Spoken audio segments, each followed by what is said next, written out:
ಮಾಡಿದ್ರೆ ನಾವು ಅದನ್ನು ಸ್ವಾಗತ ಮಾಡಿದ್ವಿ, ಸರಿಯಾಗಿ ಜಾರಿಗೆ ತನ್ನಿ ಅಂತ ನಾವು ಹೇಳಿದ್ವಿ ಅಷ್ಟೇ. ರಾಜ್ಯವನ್ನ ಸಬ್ಸಿಡಿ ಸಂಸ್ಕೃತಿ ಬೆಳೆಸ್ಲಿಕ್ಕೆ ಹೊರಟ್ಬಿಟ್ಟಿದ್ದೀರಾ. ಸುನಿಲಣ್ಣ ಸ್ವಲ್ಪ ಆಶಯ ಮನೆಗಳು ಆಮೇಲೆ ಕೂಡ ಮುಗಿಸ್ಬಿಡ್ತೀನಿ. ಸಬ್ಸಿಡಿ ಸಂಸ್ಕೃತಿಗೆ ರಾಜ್ಯವನ್ನ ತಳ್ತಾ ಇದ್ದೀರಾ. ಇವತ್ತು ಮುಖ್ಯಮಂತ್ರಿಗಳೇ ಬಜೆಟ್ ನಲ್ಲಿ ಒಪ್ಕೊಂಡಂತೆ ಸುಮಾರು 1,14,000 ಕೋಟಿ ರೂಪಾಯಿಯನ್ನ ಗ್ಯಾರಂಟಿ ಯೋಜನೆಗಳಿಗೆ ಬಳಸ್ತಾ ಇದ್ದೀರಿ ಅಂತ ನೀವು ಹೇಳಿದಿರಿ. ಸುಪ್ರೀಂ ಕೋರ್ಟ್ ಈ ಗ್ಯಾರಂಟಿ ಯೋಜನೆಗಳ ಬಗ್ಗೆ, ಫ್ರೀ ಸ್ಕೀಮಿನ ಬಗ್ಗೆ ಏನು ಮೊನ್ನೆ ಉಲ್ಲೇಖ ಮಾಡಿದೆ ಅನ್ನುವಂಥದ್ದನ್ನು ಕೂಡ ನೀವು ನೋಡಿದಿರಿ. ಯಾರಿಗೆ ಸಬ್ಸಿಡಿಯ ಕಾರಣಕ್ಕೆ ನಮ್ಮ ಪಾರ್ಟಿಯ ಅಂತ್ಯೋದಯದ ಕಲ್ಪನೆ ಇತ್ತು, ಯಾರಿಗೆ ದೀನ್ ದಯಾಳ್ ಅವರು ಹೇಳಿದ್ರು ಅಂತ್ಯೋದಯದ ಕಲ್ಪನೆ ಏನು ಅಂತ ಕೇಳಿದ್ರೆ, ಕಟ್ಟಕಡೆಯಲ್ಲಿರುವಂತಹ ವ್ಯಕ್ತಿಗಳು ಕೂಡ ಸರ್ಕಾರದ ಯೋಜನೆಗಳು ಕೂಡ ತಲುಪಬೇಕು ಅಂತ. ಖಂಡಿತ ಆ ಯೋಜನೆಗಳನ್ನು ತಲುಪಲಿಕ್ಕೆ ನಾವು ಸಾಕಷ್ಟು ಯೋಜನೆಗಳನ್ನು ರಾಜ್ಯ ಸರ್ಕಾರ ಮತ್ತು ಕೇಂದ್ರ ಸರ್ಕಾರದಿಂದ ಬೇರೆ ಬೇರೆ ಯೋಜನೆಗಳಿಂದ ಕಳೆದ 10 ವರ್ಷಗಳಿಂದ ಮಾಡ್ತಾ ಬಂದಿದ್ದೀವಿ. ಈಗ ನೀವು ನಿಮ್ಮ ಸರ್ವೆಯಲ್ಲಿ ಹೇಳುವ ಪ್ರಕಾರ ಸುಮಾರು 14% ಹಣವನ್ನ ಈ ರೀತಿ ಸಬ್ಸಿಡಿ ಸ್ಕೀಮ್ಗಳಿಗೆ ನೀವು ಬಳಸ್ಕೊಳ್ತಾ ಇರುವಂತದ್ದು. ಇದರಿಂದ ದೂರಗಾಮಿ ಪರಿಣಾಮಗಳೇನಾಗುತ್ತೆ ರಾಜ್ಯದಲ್ಲಿ?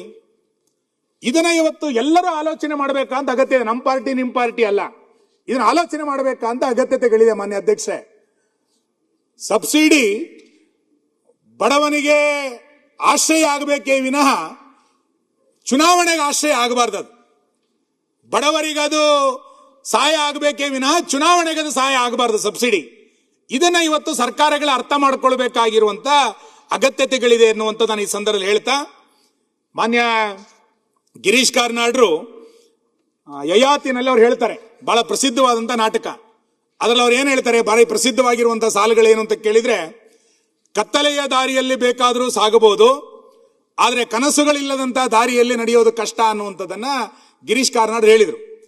ವ್ಯಕ್ತಿಗಳಿಗೆ ಕನಸುಗಳನ್ನ ಕೊಡಿ, ಕನಸುಗಳನ್ನ ಕೊಟ್ರೆ ಅವ್ನು ನಡಿಲಿಕ್ಕೆ ಸಾಧ್ಯ ಇದೆ ಅನ್ನುವಂಥ ಮಾತನ್ನ ಬಹಳ ಸುಂದರವಾಗಿ ಗಿರೀಶ್ ಕಾರ್ನಾಡ್ ಹೇಳಿದ್ದನ್ನ ಬೇರೆ ಬೇರೆ ಸಂದರ್ಭದಲ್ಲಿ ತುಂಬಾ ಜನ ಉಲ್ಲೇಖ ಮಾಡ್ತಾರೆ. ಇವತ್ತು ಹೆಚ್ಚು ಹೆಚ್ಚು ಸಬ್ಸಿಡಿಗಳನ್ನ ಕೊಟ್ಟು ಜನರನ್ನ ಅವಲಂಬಿಸಾಗಿರುವಂತದ್ದು ಕೂಡ ಕನಸುಗಳಿಲ್ಲದಂತ ದಾರಿಗಳಲ್ಲಿ ಅವರನ್ನ ಪ್ರಚೋದಿಸುವಂತಾಗುವ ರೀತಿಯಲ್ಲಿ ಸರ್ಕಾರ ನಡ್ಕೊಳ್ತಾ ಇರುವಂತದ್ದು ಒಂದು ಮರುಚಿಂತನೆಗೆ ಒಳಗಾಗಬೇಕು ಅನ್ನುವಂಥದ್ದನ್ನು ಈ ಸಂದರ್ಭದಲ್ಲಿ ಹೇಳ್ತಾ, ರಾಜ್ಯ ಸಭಾಧ್ಯಕ್ಷರೇ, ಕೃಷ್ಣ ಬೈರೇಗೌಡ ಒಂದು ನಿಮಿಷ. ಇವರು ಸಬ್ಸಿಡಿ ಬಗ್ಗೆ, ಗ್ಯಾರಂಟಿ ಬಗ್ಗೆ ತುಂಬಾ ವಿವರವಾಗಿ ಹೇಳ್ತಾ ಇದ್ದಾರೆ. ಇವತ್ತು ನಾನು ನ್ಯೂಸ್ ಪೇಪರ್ ಅಲ್ಲಿ ಓದಿದೆ, ಹಿಮಾಚಲ್ ಪ್ರದೇಶಲ್ಲಿ ಈ ಗ್ಯಾರಂಟಿಗಳ ಭಾರ, ಸಬ್ಸಿಡಿಗಳ ಭಾರದಿಂದ ಬ್ಯೂರೋಕ್ರಸಿಗೆ 40% ಸಂಬಳ ಕಟ್ ಮಾಡಿ, ಮಿನಿಸ್ಟರ್ಸ್ಗೆ 30% ಸಂಬಳ ಕಟ್ ಮಾಡಿ, ಶಾಸಕರಿಗೆ 20% ಕಡಿಮೆ ಕಟ್ ಮಾಡಿ, ಅದು ಏನು 6 ತಿಂಗಳು ಒಂಥರ ಸಂಬಳ ಕೊಡುವಂತ ಸ್ಥಿತಿಗೆ ಇವತ್ತು ಹಿಮಾಚಲ್ ಪ್ರದೇಶ ಬಂದಿದೆ. ಇದು ಗ್ಯಾರಂಟಿ ಬಗ್ಗೆ ಮಾತಾಡ್ತಿಲ್ಲ. ಸೊ ಅದಕ್ಕೋಸ್ಕರ ಓವರ್ ಆಲ್ ಇದರ ಬರ್ಡನ್ ಏನಾಗ್ಬೋದು, ಎಲ್ಲಿ ರೀಚ್ ಆಗ್ಬೋದು ಅನ್ನೋದು ಕೂಡ ನೀವು ಪ್ಯಾರಲಲ್ ಆಗಿ ಒಂದು ಎಸ್ಟಿಮೇಟೋ ಅನಾಲಿಸಿಸ್ ಒಂದು ಸರ್ವೆ ಮಾಡಿಸಿದ್ರೆ ಒಳ್ಳೇದು. 1 ಲಕ್ಷದ ಅಧ್ಯಕ್ಷರ ವಿಚಾರ ಮಾಡೋಣ. ಬಟ್ ಈಗ ನಾನು ಜಸ್ಟ್ ಈಗ ಅಧಿವೇಶನ ಆರಂಭ ಆದ್ಮೇಲೆ ಇವತ್ತೊಂದು GST ಅಧಿಕಾರಿಗಳ ಜೊತೆಗೆ ಇಷ್ಟೊತ್ತು ಕೂತಿದ್ದೆ. ಅಲ್ಲಿ ಕೆಲವು ವಿಷಯ GST ವಿಷಯ ಮಾತಾಡ್ಲಿಕ್ಕೆ. GST ಅಲ್ಲಿ ಒಂದು ಕಲೆಕ್ಷನ್ಸ್ ಅಂತ ಕರಿತೇವೆ, ರಾಜ್ಯದಲ್ಲಿ ಒಟ್ಟು ಸಂಗ್ರಹಣೆ ಎಷ್ಟಾಗಿದೆ ಅಂತ. ಬಟ್ ಸಂಗ್ರಹಣೆ ಆಗಿದ್ದೆಲ್ಲ ನಮ್ಗೆ ಉಳ್ಕೊಳ್ಳೋದಿಲ್ಲ.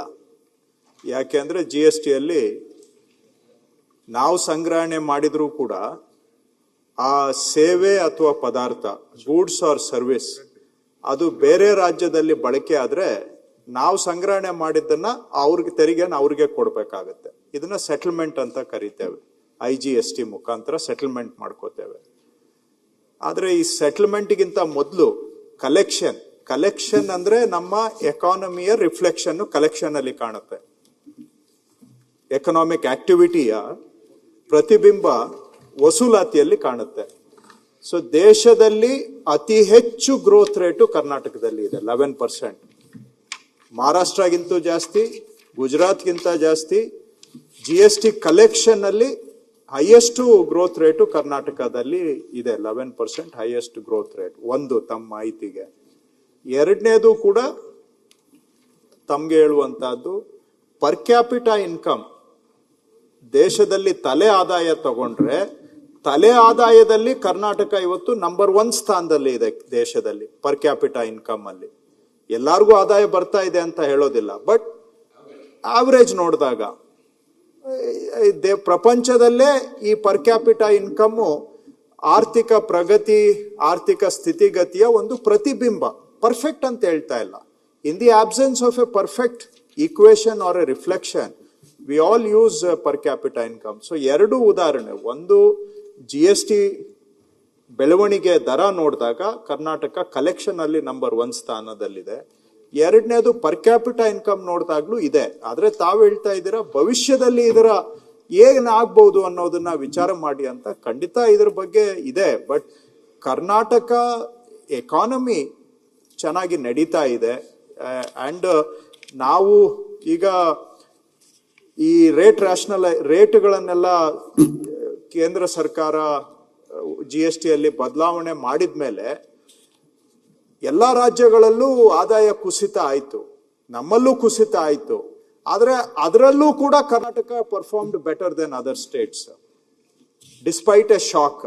ಸೊ ಇವೆಲ್ಲ ಕೆಲವು ಅನೆಕ್ಡೋಟಲ್ ಉದಾಹರಣೆಗಳನ್ನ ತಮ್ಗೆ ಕೊಡ್ತಾ ಇದ್ದೇನೆ. These are all reflections of the strength of Karnataka economy. So ನಮ್ದು ಎಕಾನಮಿ ಬೇರೆ ರಾಜ್ಯಗಳಿಗಿಂತ ಚೆನ್ನಾಗಿದೆ ಅನ್ನೋದಕ್ಕೆ. ಬಟ್ ನಾವು ಮಿಡ್ ಟರ್ಮ್ ಫಿಸ್ಕಲ್ ಫೋರ್ಕಾಸ್ಟಿಂಗು ಮಾಡಿದ್ದೇವೆ. ನಿಮ್ಗೂ ಗೊತ್ತು, ಕಾನೂನು ಪ್ರಕಾರ ಕಡ್ಡಾಯವಾಗಿ ನಾವು ಮಿಡ್ ಟರ್ಮ್ ಫಿಸ್ಕಲ್ ಸ್ಟ್ರೆಂತ್ ಅನ್ನು ಅಸೆಸ್ ಮಾಡಬೇಕು, long term fiscal strength assess ಮಾಡಬೇಕು. ಅದೆಲ್ಲವರ ಕಡೆಗೂ ಕೂಡ we are mindful of the challenges in the future, but we are maintaining the balance also, fiscal balance and fiscal health of Karnataka also, Adhyaksha. ಮೊನ್ನೆ ಅಧ್ಯಕ್ಷೆ, ನಾನು ಏನ್ ಹೇಳ್ತಾ ಇದ್ದೆ ಅಂತ ಕೇಳಿದ್ರೆ, ಬೇರೆ ಬೇರೆ ಸಂದರ್ಭಗಳಲ್ಲಿ ನಾವೆಲ್ಲರೂ, ನಾವು ನೀವು ಅಂತೇನಿಲ್ಲ, ಎಲ್ಲರೂ ಕರ್ನಾಟಕದಲ್ಲಿ ವಿಪುಲವಾದಂಥ ಅವಕಾಶಗಳಿದೆ, ಅಣೆಕಟ್ಟೆಗಳಿದೆ, ಏರ್ಪೋರ್ಟ್ಗಳಿದೆ, ಕೈಗಾರಿಕೆಗಳು ಬರ್ತಾ ಇದೆ, ಹಿಂಗೆಲ್ಲ ಬೇರೆ ಬೇರೆ ಸಂದರ್ಭದಲ್ಲಿ ಹೇಳ್ತಾ ಹೋಗ್ತೀವಿ. ತನ್ನ ಬಜೆಟ್ನಲ್ಲಿ 14% ಅನ್ನ ಸಬ್ಸಿಡಿಗೆ ನಾವು ಖರ್ಚು ಮಾಡ್ತಾ ಇದೀವಿ ಅಂತಂದ್ರೆ ಎಲ್ಲರೊಂದು ಕಡೆ ಇದರ ದೂರಗಾಮಿ ಆಲೋಚನೆಗಳನ್ನ ಇವತ್ತು ಸರ್ಕಾರ ಮಾಡಲೇಬೇಕು. ಸೊ ಈ ಹಿನ್ನೆಲೆಯಲ್ಲಿ ನಾನು ಅದಕ್ಕೆ ಹೇಳಿದ್ದು, ಸಬ್ಸಿಡಿ ಎನ್ನುವಂಥದ್ದು ಬಡವನ ಕಣ್ಣೀರು ಒರೆಸಬೇಕೇ ವಿನಾ ಚುನಾವಣೆಯ ವಸ್ತು ಆಗಬಾರದು. ಸೊ ಈ ಹಿನ್ನೆಲೆಯಲ್ಲಿ ಸರ್ಕಾರದ ಚಿಂತನೆ ಬಹಳ ಅಗತ್ಯ ಇದೆ ಅನ್ನೋದನ್ನ ಈ ಸಂದರ್ಭದಲ್ಲಿ ಹೇಳ್ತಾ, ಮಾನ್ಯ ಸದಸ್ಯರು ಒಪ್ಪಿದ್ರೆ 1 ನಿಮಿಷ, ರಾಜಕೀಯಕ್ಕಲ್ಲ. ನಾವೆಲ್ಲ ಮಾನ್ಯ ಅಧ್ಯಕ್ಷರೇ ಸಬ್ಸಿಡಿ ಅಂತ ಅದನ್ನ ಎಲ್ಲೋ ಒಂದು ಕಡೆ ತುಚ್ಛೀಕರಣ ಮಾಡೋದು, ವಿಲನೈಸ್ ಮಾಡೋದು, ಇದು ವ್ಯಾಪಕವಾಗಿ ಇದೆ ನಮ್ಮ ದೇಶದಲ್ಲೇ ಅಲ್ಲ, ಬೇರೆ ದೇಶದಲ್ಲೂ ಕೂಡ. ಎಗೇನ್ ನಾನು ಪಾಂಡಿತ್ಯ ಪ್ರದರ್ಶನ ಅಂತ ದಯವಿಟ್ಟು ತಿಳಿಬೇಡಿ. ಈಗ 150 ವರ್ಷ ಆರ್ಥಿಕ ಚಿಂತನೆಯನ್ನ ನೋಡಿದಾಗ 2 ಆರ್ಥಿಕ ಅಪ್ರೋಚಸ್ ಕಾಣುತ್ತೆ. ಒಂದು ಸಪ್ಲೈ ಸೈಡ್ ಎಕನಾಮಿಕ್ಸ್ ಅಂತ ಕರಿತೇವೆ, ಅಂದ್ರೆ ಉತ್ಪಾದನೆ ಮಾಡೋರ್ಗೆ, ಮ್ಯಾನುಫ್ಯಾಕ್ಚರರ್ಸ್ ಪ್ರೊಡ್ಯೂಸ್ ಮಾಡೋರ್ಗೆ ಸಹಾಯ ಮಾಡುವಂತಹದ್ದು. ಇನ್ನೊಂದು ಡಿಮ್ಯಾಂಡ್ ಸೈಡ್ ಎಕನಾಮಿಕ್ಸ್, ಅಂದ್ರೆ ಯಾರು ಖರೀದಿ ಮಾಡೋರಿದ್ದಾರಲ್ಲ, ಸಾಮಾನ್ಯ ಜನ, ಅವರಿಗೆ ನಾವು ಸಪೋರ್ಟ್ ಮಾಡುವಂತಹದ್ದು. ಈಗ ಉತ್ಪಾದನೆ ಸೈಡ್ ಅಂತ ಹೇಳಿದ್ರೆ ನೀವು ಅವ್ರಿಗೆ ಟ್ಯಾಕ್ಸ್ ಕನ್ಸೆಷನ್ಸ್ ಕೊಡ್ತೀರಾ, ಸೊ ದಟ್ ಅವ್ರಿಗೆ ಸೇವಿಂಗ್ಸ್ ಜಾಸ್ತಿ ಆಗಿ ಅವ್ರೇನೋ ರೀಇನ್ವೆಸ್ಟ್ ಮಾಡ್ತಾರೆ. So that is supply side economics, ಅವ್ರಿಗೆ ಸಪೋರ್ಟ್ ಮಾಡುವಂತಹದ್ದು. ಡಿಮ್ಯಾಂಡ್ ಸೈಡ್ ಅಂತ ಹೇಳಿದ್ರೆ ಜನಗಳಿಗೆ ನಾವು ಯೂನಿವರ್ಸಲ್ ಬೇಸಿಕ್ ಇನ್ಕಮ್ ಅನ್ನ ಕೊಟ್ಟು ಅವರ ಜೀವನ ನಡೆಸಲಿಕ್ಕೆ ಸಪೋರ್ಟ್ ಮಾಡುವಂತಹದ್ದು. ಅದರಿಂದ ಎಕನಾಮಿಕ್ ಆಕ್ಟಿವಿಟಿಯನ್ನ ಉತ್ತೇಜನ ಮಾಡ್ತಕ್ಕಂಥ spurring economic activity by putting more resources in the hands of the consumers. ಇದು ಡಿಮ್ಯಾಂಡ್ ಸೈಡ್ ಎಕನಾಮಿಕ್ಸ್. ಒಬ್ಬ ವ್ಯಕ್ತಿ ಕೈಗೆ ನಾವು ₹1 ಕೊಟ್ರೆ ಅದು ಕನಿಷ್ಠ 5 ಬಾರಿ ಮರುಬಳಕೆ ಆಗುತ್ತೆ. ಮಲ್ಟಿಪ್ಲೈಯರ್ ಎಫೆಕ್ಟ್ ಅಂತ ಕರಿತೇವೆ. ₹1 ನಾವು ಒಬ್ಬರ ಕೈಗೆ ಕೊಟ್ರೆ 5 ಟೈಮ್ಸ್ ಅದು ರೊಟೇಟ್ ಆಗುತ್ತೆ. ಅದರಿಂದನೇ ಎಕನಾಮಿಕ್ ಆಕ್ಟಿವಿಟಿ ಬೆಳೆಯುತ್ತೆ. ಹೇಗೆ ಅಂದ್ರೆ 5 ಟೈಮ್ಸ್ ಅದು ಟ್ರಾನ್ಸಾಕ್ಷನ್ ಆದ್ರೆ ಅಷ್ಟು ಕನ್ಸಂಪ್ಷನ್ ಜಾಸ್ತಿ ಆಗುತ್ತೆ, ಬೇಡಿಕೆ ಜಾಸ್ತಿ ಆಗುತ್ತೆ, ಡಿಮ್ಯಾಂಡ್ ಜಾಸ್ತಿ ಆಗುತ್ತೆ. ಡಿಮ್ಯಾಂಡ್ ಜಾಸ್ತಿ ಆದಾಗ ಆಟೋಮ್ಯಾಟಿಕಲಿ ಅದು ಪ್ರೊಡಕ್ಷನ್ಗೂ ಕೂಡ ಬೂಸ್ಟ್ ಆಗುತ್ತೆ. ನೀವು ಡಿಮ್ಯಾಂಡ್ ಸೈಡ್ ಅನ್ನ ಸ್ಟ್ರೆಂಥನ್ ಮಾಡದೆ ಬರೀ ಸಪ್ಲೈ ಸೈಡ್ ಅವ್ರಿಗೆ ನೀವು ಏನೇ ಸಪೋರ್ಟ್ ಕೊಟ್ಟರು ಕೂಡ ಅಲ್ಟಿಮೇಟ್ಲಿ ಕನ್ಸ್ಯೂಮರ್ಸ್ ಬೇಕು, ಡಿಮ್ಯಾಂಡ್ ಇರಬೇಕು. ಸೊ ಹಾಗಾಗಿ ಈ ಸಬ್ಸಿಡಿ ಅಂತ ನಾವೇನ್ ಕರಿತೇವೆ, ಅದನ್ನ ನಾವು ಯಾರು ಬಾಟಮ್ ಆಫ್ ದ ಪಿರಮಿಡ್ ಇದ್ದಾರೆ ಸೊಸೈಟಿಯಲ್ಲಿ, ಯಾರು ದಿನನಿತ್ಯ ಜೀವನ ನಡೆಸಲಿಕ್ಕೆ ಕಷ್ಟ ಪಡ್ತಾ ಇದ್ದಾರೆ, ದುಡಿಮೆ ಮಾಡಿದ್ರೂ ಕೂಡ ಜೀವನ ಒಂದು ದಿನ ಬೆಳಿಗ್ಗೆಯಿಂದ ಸಂಜೆವರೆಗೆ ಕಳೀಲಿಕ್ಕೆ ಸಾಕಾಗ್ತಾ ಇಲ್ಲ ಅವ್ರಿಗೆ. ಅವರ ಕೈಗೆ ಕೊಡೋದ್ರಿಂದ ಏನಾಗುತ್ತೆ, ನಾವು ಕೊಡುವಂತ ಪ್ರತಿಯೊಂದು ರೂಪಾಯಿಯೂ ಕೂಡ ನಾಳೆ ಮಾರ್ಕೆಟ್ಗೆ ಎಂಟರ್ ಆಗುತ್ತೆ. ಯಾಕಂದ್ರೆ ಅವ್ರಿಗೆ ಸೇವಿಂಗ್ ಕೆಪಾಸಿಟಿ ಇಲ್ಲ. ನಾವು ಕೊಟ್ಟಿದ್ದ ದುಡ್ಡನ್ನ ತೆಗೆದು ಅಕೌಂಟ್ ಅಲ್ಲಿ ಇಟ್ಕೊಳಕ್ ಆಗಲ್ಲ, ಅವ್ರು ಖರ್ಚು ಮಾಡ್ಲೇಬೇಕು. ಪ್ರತಿಯೊಂದು ದುಡ್ಡು ಕೂಡ it comes back into the economy. So ನಾವು ಅವ್ರ ಕೈಗೆ ಕೊಡ್ತಾ ಇರೋದು ಎಕನಾಮಿಕ್ ಆಕ್ಟಿವಿಟಿಯನ್ನ ಮತ್ತೆ ಸ್ಟ್ರೆಂಥನ್ ಮಾಡುತ್ತೆ, ಸ್ಪರ್ ಮಾಡುತ್ತೆ, ಅದರಿಂದ ಎಕಾನಮಿ ಸಸ್ಟೈನ್ ಆಗುತ್ತೆ. ಸೊ ಇದು ಹಳೇದು 100 ವರ್ಷ ಹಿಂದೆ ಕೇನ್ಸಿಯನ್ ಎಕನಾಮಿಕ್ಸ್. ಇದು ಎಲ್ಲೆಲ್ಲಿ ಯಾವ್ಯಾವ ದೇಶದಲ್ಲಿ ಡಿಪ್ರೆಷನ್ ಆಗಿದೆ ಆ ಎಲ್ಲಾ ದೇಶಗಳು ಕೂಡ ಈ ಡಿಮ್ಯಾಂಡ್ ಸೈಡ್ ಅನ್ನ ಸ್ಟ್ರೆಂಥನ್ ಮಾಡಿ ಅದರ ಮುಖಾಂತರ ಡಿಪ್ರೆಷನ್ ಇಂದ ಹೊರಗೆ ಬಂದಿದ್ದಾರೆ. So it is A sure short economic approach for economic growth. So ನಾವು ಮಾಡ್ತಾ ಇರೋದನ್ನ ದಯವಿಟ್ಟು ಪಾರ್ಟ್ ಆಫ್ ಇಟ್ ಸಬ್ಸಿಡಿ ಅಂತ ಕರೀರಿ, ನಾನು ಅದ್ರ ಬಗ್ಗೆ ತಕರಾರಿಲ್ಲ. ಆದ್ರೆ ಹೋಲಿಸ್ಟಿಕಲಿ ಅರ್ಥ ಮಾಡ್ಕೊಳ್ಳುವಾಗ ಇಟ್ ಈಸ್ ಬಡವರ ಕೈಗೆ ದುಡ್ಡು ಕೊಟ್ರೆ ಅದು ನೇರವಾಗಿ ಮಾರ್ಕೆಟ್ಗೆ ಎಂಟರ್ ಆಗುತ್ತೆ, ಮಾರ್ಕೆಟ್ ಆಕ್ಟಿವಿಟಿ ಬೆಳೆಯುತ್ತೆ. ಮಾರ್ಕೆಟ್ ಆಕ್ಟಿವಿಟಿ ಜಾಸ್ತಿ ಆದ್ರೆ ಎಕಾನಮಿ ತಾನಾಗಿ ವೃದ್ಧಿ ಆಗುತ್ತೆ. ಎಕನಾಮಿಕ್ ಡಿಮ್ಯಾಂಡ್ ಬಂದಾಗ ಸಪ್ಲೈ ಮಾಡೋರು ಬಂದೇ ಬರ್ತಾರೆ. ನೀವು ಉದ್ಯಮಿಗಳಿಗೆ ಟ್ಯಾಕ್ಸ್ ಬ್ರೇಕ್ ಕೊಟ್ಟು ಅವ್ರು ಸೇವಿಂಗ್ ಮಾಡಿದ್ರೆ ಎಲ್ಲಿ ಡಿಮ್ಯಾಂಡ್ ಇಲ್ಲದೆ ಇದ್ರೆ ಅವ್ರು ರೀಇನ್ವೆಸ್ಟ್ ಮಾಡ್ತಾರಾ, ಫ್ಯಾಕ್ಟ್ರಿ ಸೆಟಪ್ ಮಾಡ್ತಾರೆ. ಫ್ಯಾಕ್ಟ್ರಿ ಸೆಟಪ್ ಮಾಡ್ಬೇಕಾದ್ರೆ ಡಿಮ್ಯಾಂಡ್ ಇರ್ಬೇಕಲ್ಲ ಫಸ್ಟ್. ಸೊ ಡಿಮ್ಯಾಂಡ್ ಇದ್ದಿದ್ ಕಡೆ ಆಟೋಮ್ಯಾಟಿಕಲಿ ಇನ್ವೆಸ್ಟ್ಮೆಂಟ್ ಬರುತ್ತೆ, ಪ್ರೊಡಕ್ಷನ್ ಹೆಚ್ಚಾಗುತ್ತೆ. ಇದು ದಿಸ್ ಇಸ್ ಅವರ್ ಅಪ್ರೋಚ್. ನಾನು ಸುರೇಶ್ ಕುಮಾರ್ 5 ನಿಮಿಷ. ಅಧ್ಯಕ್ಷರು ಸುನಿಲ್ ಕುಮಾರ್ ಸಾರಿ. ಒಂದೇ ನಿಮಿಷ. ಕೃಷ್ಣ ಅವರು ಹೇಳ್ತಾ ಇದ್ರು ಈ ಗ್ಯಾರಂಟಿ ಸ್ಕೀಮ್ಗಳಿಗೆ ಹಣ ಕೊಡ್ತಾ ಇದ್ದೀರಿ, ಬಡವ್ರಿಗೆ ಹೋಗುತ್ತೆ, ಅದು ಮಲ್ಟಿಪ್ಲೈ ಆಗುತ್ತೆ ಅಂತ. ನೀವು ಸ್ಕೀಮ್ಸ್ ಕೊಡೋದ್ರ ಬಗ್ಗೆ ನಮ್ದೇನು ಅಬ್ಜೆಕ್ಷನ್ ಇಲ್ಲ. ಈಗ ರೈತರು ಕೊಡ್ತೀರಿ ಸ್ಕೀಮ್ಸ್, ಆಹಾರ ಉತ್ಪಾದನೆ ಜಾಸ್ತಿ ಆಗ್ತೈತೆ. ಯಾವ್ದೋ ಸ್ಮಾಲ್ ಸ್ಕೇಲ್ ಇಂಡಸ್ಟ್ರೀಸ್ಗೆ ನಾವು ಹೆಲ್ಪ್ ಮಾಡ್ತೀರಿ, ನಮ್ಮ ಇಂಡಸ್ಟ್ರಿಯಲ್ಲಿ ಗ್ರೋತ್ ಆಗುತ್ತೆ. ಈ ತರ ಗ್ರೋತ್ ಆಗುವಂತ ಕಡೆ ನಾವು ಕೊಡುವಂತ ಸಬ್ಸಿಡಿ ಅದು ನಮ್ಮ ರಾಜ್ಯದ ಬೆಳವಣಿಗೆಗೂ ಹೆಲ್ಪ್ ಆಗ್ತೈತೆ. ಆದ್ರೆ ನೀವು ಏನ್ ಹೇಳಿದ್ರೆ ಅದು ನಾವು ಯಾರಿಗೋ ಏನೋ ಬಡವರಿಗೆಲ್ಲ ಕೊಡ್ತಾ ಇದ್ದೀರಿ ಅಂತ. ಬೇಡ ಅಂತ ಹೇಳಲ್ಲ ನಾವು, ಕೊಡಬೇಡಿ ಅಂತ. ಒಂದು ಗಾದೆ ಇದೆ, ನೀವು ದಿನಾ ಒಬ್ಬರಿಗೆ ಮೀನ್ ಕೊಡೋದ್ ಬದಲು ಮೀನ್ ಹಿಡಿಯೋದನ್ನ ಕಲ್ಸ್ಕೊಡಿ ಅಂತ ಹೇಳಿರೋದು ಪೂರ್ವಿಕರು ನಮಗೆ. ದಿನಾ ಒಂದೊಂದು ಮೀನ್ ಕೊಟ್ಟು ಅವರು ನಿಮ್ಮನ್ನ ಡಿಪೆಂಡ್, ದಿನಾ ಬಂದು ನಿಮ್ಮ ಮನೆ ಬಾಗಿಲಲ್ಲಿ ನಿಂತ್ಕೊಬೇಕು. ಅವರು 2,000 ಕೊಡ್ತಾರೆ, 2,000 ಕೊಡ್ತಾರೆ. ಅದ್ರ ಬಿಟ್ಬಿಟ್ಟು ಆ ಮೀನ್ ಹಿಡಿಯೋದನ್ನ ಕಲ್ಸ್ಕೊಡಿ ಅಂತ ನಮ್ಮ ಪೂರ್ವಿಕರು ಹೇಳಿರೋದು. ಆ ತರದ ಒಂದು ಕೆಲಸವನ್ನ ಕೊಡ್ಬೇಕು ಅವ್ರಿಗೆ. ಅದು ಬಿಟ್ಬಿಟ್ಟು ನೀವು ಕೊಡ್ತೀನಿ ಅಂತ ಹೇಳಿದ್ರೆ ನೀವು ಡಿಪೆಂಡೆಂಟ್ ಮಾಡ್ತಾ ಇರ್ತೀರಾ. ಡಿಪೆಂಡೆಂಟ್ ಯಾರು? ಈಗ ವಿದ್ಯಾಭ್ಯಾಸ ಕೊಡಬೇಕು, ಹೆಲ್ತ್ ಕೊಡಬೇಕು, ನಮ್ ಸೆಕ್ಟರ್ಸ್ ಬಹಳ ಇದೆ. ಆರೋಗ್ಯ ಕೊಡಬೇಕು, ಎಲ್ಲಿ ಕೊಡ್ತಾ ಇದ್ದೀರಾ ನೀವು? ಆರೋಗ್ಯಕ್ಕೆ ಕಟ್ ಮಾಡಿದ್ದೀರಾ 30% ಹಣ ಕೊಡೋದನ್ನ. ಈಗ ವಿದ್ಯಾಭ್ಯಾಸಕ್ಕೆ ಕೊಡೋದು, ಎಜುಕೇಶನ್ಗೆ 20% ಕಟ್ ಮಾಡಿದ್ದೀರಾ ನೀವು. ನೀವೆಲ್ಲ ಈ ಯಾವುದು ಕೊಡಬೇಕಾಗಿತ್ತು ನಿಮ್ಮ ಸರ್ಕಾರದ ಡ್ಯೂಟಿ ಇದೆ ಅದನ್ನ ಬಿಟ್ಬಿಟ್ಟು ವೋಟ್ಗೋಸ್ಕರ ಕೊಡ್ತಾ ಇರೋದಷ್ಟೇ. ಇದು ನಾವು ಬೇರೆ ಏನ್ ಕ್ಲೈಮ್ ಮಾಡೋ. ನಿಜವಾಗೂ ಯಾರೋ ನಿರ್ಗತಿಕರಿದ್ದಾರೆ, ಕೊಡಿ ಅವ್ರಿಗೆ. ಯಾರೋ ಅನಾಥ ಮಕ್ಕಳಿದ್ದಾರೆ, ಕೊಡ್ಬೇಕು. It's A duty. ಅದು ಬಿಟ್ಬಿಟ್ಟು ನಿಮ್ ದೃಷ್ಟಿ ಸರಿ ಇಲ್ಲ ಅಂತ ಹೇಳೋದಷ್ಟೇ ನಾವು, ಬೇರೆ ಏನಲ್ಲ. ಕೊಡಬಾರ್ದು ಅಂತಲ್ಲ, ನಿಮ್ ದೃಷ್ಟಿ ಸರಿ ಇಲ್ಲ ಅಂತ. ಮೊನ್ನೆ ಅಧ್ಯಕ್ಷೆ ಸುನಿಲ್ ಕುಮಾರ್ ಮೊನ್ನೆ ಅಧ್ಯಕ್ಷೆ ನಾನು ಸಬ್ಸಿಡಿ ಅಥವಾ ಫ್ರೀ ಸ್ಕೀಮಿನ ವಿರೋಧಿ ಅಲ್ಲ, ನಮ್ಮ ಪಾರ್ಟಿಯೂ ಅದರ ವಿರೋಧಿ ಅಲ್ಲ. ನಾನು ಅದಕ್ಕೆ ಅಂತ್ಯೋದಯದ ಕಲ್ಪನೆಯನ್ನ ಆರಂಭದಲ್ಲಿ ಹೇಳಿದ್ದು. ನೀವು ಕಾಕಾ ಪಾಟೀಲಿಗೂ ಫ್ರೀ, ಮಾದೇವಪ್ಪಂಗೂ ಫ್ರೀ ಅಂತ ಹೇಳಿ ದೊಡ್ಡ ಲಾರ್ಜ್ ಸ್ಕೇಲ್ ಅನ್ನ ಮಾಡಿ ಏನು ಹೊರಟು ಅದರ ಅವಾಂತರಗಳು ಬೇರೆ ಬೇರೆ ಕಡೆಗಳಲ್ಲಿ ಅದರ ರಿಫ್ಲೆಕ್ಟ್ ಆಗ್ತಾ ಇದೆಯಲ್ಲ. ಈ ಹಿನ್ನೆಲೆಯಲ್ಲಿ ರಾಜ್ಯವನ್ನ ಸಬ್ಸಿಡಿ ರಾಜ್ಯವನ್ನಾಗಿ ಮಾಡಬೇಡಿ, ರಾಜ್ಯವನ್ನ ಅವಕಾಶದ ರಾಜ್ಯವನ್ನಾಗಿ ಮಾಡಿ, ರಾಜ್ಯವನ್ನ ಅಭಿವೃದ್ಧಿ ರಾಜ್ಯವನ್ನಾಗಿ ಮಾಡಿ. ರಾಜ್ಯ ಸಬ್ಸಿಡಿ ರಾಜ್ಯ ಆಗಬಾರದು, ರಾಜ್ಯ ಸಾಧನೆಯ ರಾಜ್ಯ ಆಗಬೇಕು ಅಂತೇಳಿ ನಾನು ಹೇಳಿಕ್ಕೆ ಕೊಟ್ಟಿದ್ದೆ. ಆ ಹಿನ್ನೆಲೆಯಲ್ಲಿ 14% ಅನ್ನ ಸಬ್ಸಿಡಿಗೆ ನಾವೇನು ಬಳಕೆ ಮಾಡ್ಕೊಳ್ತಾ ಇದ್ದೀವಿ, ಇದ್ರ ಬಗ್ಗೆ ಎಲ್ಲರೂ ಒಂದ್ಸರಿ ಮರುಚಿಂತನೆ ಮಾಡುವಂತ ಅಗತ್ಯತೆ ಇದೆ. ನೀವು ತಲಾ ಆದಾಯ ಉಳಿದೆಲ್ಲದೂ ಕೂಡ ತಲಾ ಆದಾಯದಲ್ಲಿ ಬೆಂಗಳೂರು ಎಷ್ಟು, ಗುಲ್ಬರ್ಗ ಎಷ್ಟು, ರಾಯಚೂರು ಎಷ್ಟು, ಇವೆಲ್ಲವೂ ಕೂಡ ಒಂದ್ಸರಿ ಚರ್ಚೆ ಆಗಬೇಕು. ಯಾಕೆಂತ ಹೇಳಿದ್ರೆ ನಂಜುಂಡಪ್ಪ ವರದಿ, ಗೋವಿಂದರಾಜ್ ವರದಿ ಇವೆಲ್ಲವೂ ಕೂಡ ಒಂದ್ಸರಿ ಚರ್ಚೆಗೆ ತೆಗೆದುಕೊಳ್ಳೋಣ, ಏನು ತೊಂದರೆ ಇಲ್ಲ. ಮನೆ ಅಧ್ಯಕ್ಷೆ, ನಾನು ಹೇಳಿಕೊಟ್ಟಿದ್ದು ಕೊನೆಯದು ಆದ್ಯತಾ ವಲಯಗಳನ್ನ ಸರ್ಕಾರ ಯಾವ ರೀತಿ ಕಡೆಗಣಿಸ್ತಾ ಬರ್ತಾ ಇದೆ, ಅದರ ದೂರಗಾಮಿ ಪರಿಣಾಮಗಳು ಬೇರೆ ಬೇರೆ ಆಗುತ್ತೆ ಅಂತ ಈ ಹಿಂದೆನೂ ಕೂಡ ಉಲ್ಲೇಖ ಆಗಿತ್ತು. ನೀವು ಬೇರೆ ರಾಜ್ಯಗಳು ಶಿಕ್ಷಣ ಕ್ಷೇತ್ರಕ್ಕೆ ಎಷ್ಟು ಖರ್ಚು ಮಾಡ್ತಾ ಇದೆ, ಗ್ರಾಮೀಣ ಅಭಿವೃದ್ಧಿಗೆ ಬೇರೆ ರಾಜ್ಯಗಳು ಎಷ್ಟು ಖರ್ಚು ಮಾಡ್ತಾ ಇದೆ, ನಾವು ಎಷ್ಟು ಖರ್ಚು ಮಾಡ್ತಾ ಇದೀವಿ. ನೀವು ಬಜೆಟ್ನಲ್ಲಿ ಇಟ್ಟಂತ ಹಣ ಖರ್ಚಾಗದಲೇನೆ 3 ಬಜೆಟ್ನಲ್ಲಿ ಅದನ್ನೇ ಹೇಳ್ತಾ ಹೇಗೆ ಬಂದಿದ್ದೀರಿ.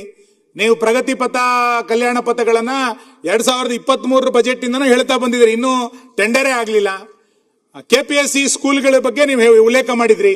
KPSC ಸ್ಕೂಲ್ ಇವತ್ತಲ್ಲ, ಈ ಬಜೆಟ್ ಅಲ್ಲ, ಲಾಸ್ಟ್ 3 ಇಯರ್ಸ್ ಬಜೆಟ್ ಅಲ್ಲೂ ಕೂಡ ಹೇಳಿದ್ರಿ.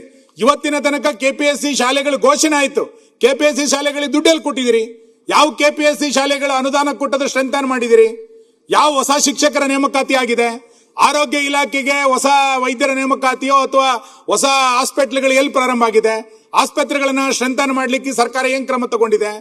3 ಬಜೆಟ್ ನಲ್ಲಿ ಯಥಾ ಪ್ರಕಾರ ಅವತ್ತೇನು ಹೇಳಿದ್ರಿ, ಶಬ್ದಗಳು ಬದಲಾಗಿದೆ, ಅದಕ್ಕೆ ವ್ಯಾಕರಣ ತಜ್ಞ ಅಂತ ಹೇಳಿದ್ದು. ಶಬ್ದಗಳು ಬದಲಾಗಿದೆ, ಆದ್ರೆ ಯೋಜನೆಗಳು ಅಮೌಂಟ್ ಇಟ್ಟಿದಿರಿ, ಇನ್ನು ಟೆಂಡರ್ ಪ್ರಕ್ರಿಯೆಯಲ್ಲಿದೆ, ಕ್ಯಾಬಿನೆಟ್ ಅನುಮೋದನೆಯಲ್ಲಿದೆ, ಆರ್ಥಿಕ ಇಲಾಖೆ ಅನುಮೋದನೆಯಲ್ಲಿದೆ ಅಂತ ಹೇಳ್ತಾ ಒಂದೇ ಯೋಜನೆಯನ್ನ 3 ಬಜೆಟ್ ನಲ್ಲಿ ಹೇಳಿರುವಂತಹ ಉದಾಹರಣೆಗಳು ನನ್ನ ಕಣ್ಮುಂದೆ ಇದೆ. ಈ ಹಿನ್ನೆಲೆಯಲ್ಲಿ ಸರ್ಕಾರ ಇವತ್ತು ಯೋಜನೆ, ಅನುದಾನ ಮತ್ತು ಅನುಷ್ಠಾನ ಇದು ಒಂದಕ್ಕೊಂದು ಕೊಂಡಿಯಾಗಿ ಕೆಲಸ ಮಾಡಿದ್ರೆ ಮಾತ್ರ ಬಜೆಟ್ ಪರಿಪೂರ್ಣ ಆಗ್ಲಿಕ್ಕೆ ಸಾಧ್ಯ ಇದೆ. ಮಾನ್ಯ ಅಧ್ಯಕ್ಷರೇ, ಮುಖ್ಯಮಂತ್ರಿಗಳು ರೇಷ್ಮೆ ಶಾಲನ್ನ ಹೆಗಲ ಮೇಲೆ ಹಾಕೊಂಡು ತಿರುಗ್ತಾರೆ. ಮಾನ್ಯ ಉಪಮುಖ್ಯಮಂತ್ರಿಗಳು ಬ್ರಾಂಡೆಡ್ ಶಾಲೆಗಳನ್ನ ಹಾಕೊಂಡು ತಿರುಗ್ತಾ ಇದ್ದಾರೆ. ತಿರುಗಿ, ತೊಂದರೆ ಇಲ್ಲ.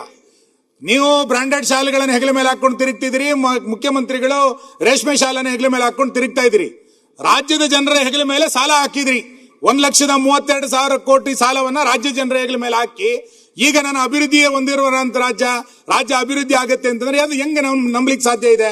ಇದನ್ನ ಇವತ್ತು ಸರ್ಕಾರ ಸ್ಪಷ್ಟ ಮಾಡಬೇಕು ಅಂತ ಹೇಳ್ತಾ, ಕೊನೆಯದಾಗಿ ಪರಾಭವ ಸಂವತ್ಸರದಲ್ಲಿ ಈ ಬಜೆಟ್ನ ಅನುಮೋದನೆಯನ್ನು ನೀವು ಕೇಳ್ತಾ ಇದ್ದೀರಿ. ನಾಳೆ ಉತ್ತರ ಕೊಟ್ಟು ಈ ಬಜೆಟ್ಗೆ ಒಪ್ಪಿಗೆಯನ್ನು ಕೊಡಬೇಕು ಅಂತೇಳಿ ಸರ್ಕಾರ ಇವತ್ತು ಕೇಳಲಿಕ್ಕೆ ಹೊರಟಿದೆ. ನನಗನ್ಸೋದು ಸದನ ಅನುಮೋದನೆ ಕೊಡೋದಕ್ಕಿಂತ ಮುಂಚೆನೆ ರಾಜ್ಯದ ಜನರ ದೃಷ್ಟಿಯಿಂದ ಈ ಬಜೆಟ್ ಪರಾಭವಗೊಂಡಿದೆ. ರಾಜ್ಯದ ವಿಶ್ವಾಸವನ್ನು ಗಳಿಸೋದ್ರಲ್ಲಿ ಈ ರಾಜ್ಯದ ಬಜೆಟ್ ಪರಾಭವಗೊಂಡಿದೆ. ನಿರುದ್ಯೋಗಿ ಯುವಕರ ಕನಸಿಗೆ ಇದು ಪರಾಭವಗೊಂಡಿದೆ. ದಲಿತರ ನಿರೀಕ್ಷೆಗಳು ಪರಾಭವಗೊಂಡಿದೆ. ಮಹಿಳೆಯರ ಆಶೋತ್ತರಗಳು ಪರಾಭವಗೊಂಡಿದೆ. ರೈತರ ಭರವಸೆಗಳು ಪರಾಭವಗೊಂಡಿದೆ. ಶಾಸಕರ ವಿಶ್ವಾಸವನ್ನು ಗಳಿಸೋದ್ರಲ್ಲಿ ಈ ಬಜೆಟ್ ಪರಾಭವಗೊಂಡಿರುವಂತದ್ದು. ಇವೆಲ್ಲವೂ ಬಿಡಿ, ರೈತರ ದೃಷ್ಟಿಯಿಂದ ಪರಾಭವ ಆಗಿದೆ, ಮಹಿಳೆಯರ ದೃಷ್ಟಿಯಿಂದ ಪರಾಭವ ಆಗಿದೆ, ಯುವಕರ ದೃಷ್ಟಿಯಿಂದ ಪರಾಭವ ಆಗಿದೆ, ದಲಿತರ ದೃಷ್ಟಿಯಿಂದ ಪರಾಭವ ಆಗಿದೆ, ಶಾಸಕರಿಂದ ಪರಾಭವ, ಎಲ್ಲದು ಬಿಡಿ, ಉಪಮುಖ್ಯಮಂತ್ರಿಗಳ ಪ್ರೀತಿ ಗಳಿಸೋದ್ರಲ್ಲೂ ಕೂಡ ಈ ಬಜೆಟ್ ಪರಾಭವಗೊಂಡಿರುವಂತದ್ದನ್ನು ನಾನು ನೋಡ್ಲಿಕ್ಕೆ ಸಾಧ್ಯ ಇರಲಿಲ್ಲ. ಇಂಥ ಪರಾಭವಗೊಂಡಿರುವಂತಹ ಬಜೆಟ್ ಅನ್ನ ಇಟ್ಕೊಂಡೇ ನೀವು ಹೋಗ್ತೀರಿ ಅಂತಾದ್ರೆ ಈ ಸದನ ಒಪ್ಪಿಗೆ ಆಗೋದಕ್ಕಿಂತ ಮುಂಚೆನೆ ಜನರಿಂದ ತಿರಸ್ಕಾರ ಆಗಿ ಪರಾಭವಗೊಂಡಿರುವಂತಹ ಬಜೆಟ್ ಇದು. ಈ ಪರಾಭವದ ಬಜೆಟ್ ಮುಂದಿನ ಉಪಚುನಾವಣೆಯಲ್ಲೂ ಕೂಡ ನಿಮಗೆ ಪರಾಭವ ಆಗುತ್ತೆ. ನೀವೇನ್ ಹೇಳ್ತಾ ಇದ್ರಿ, 2033 ನಾವೇ ಬಜೆಟ್ ಮಾಡ್ತೀವಿ ಅಂತ ಹೇಳ್ತಾ ಇದ್ರಿ. ಮುಂದಿನ ಚುನಾವಣೆಯಲ್ಲೂ ಕೂಡ ನಿಮಗೆ ಈ ಬಜೆಟ್ ಪರಾಭವವನ್ನು ಗೊಳಿಸುತ್ತೆ ಅನ್ನುವಂತ ಮಾತನ್ನು ಹೇಳಿ ಈಗ ಸದನದ ಒಪ್ಪಿಗೆ ಇಲ್ಲ, ರಾಜ್ಯದ ಜನ ಇದನ್ನ ಪರಾಭವಗೊಳಿಸಾಗಿದೆ ನಾನು ಮಾತನ್ನು ಮುಗಿಸ್ತೇನೆ. 28 ನಾವೇ ಬರೋದು, 33 ನಾವೇ ಇರ್ತೀವಿ. ನ್ಯೂಸ್ ಫಸ್ಟ್ ನಿರ್ಭೀತಿಯಿಂದ ನಿಮ್ಮ ಪರವಾಗಿ.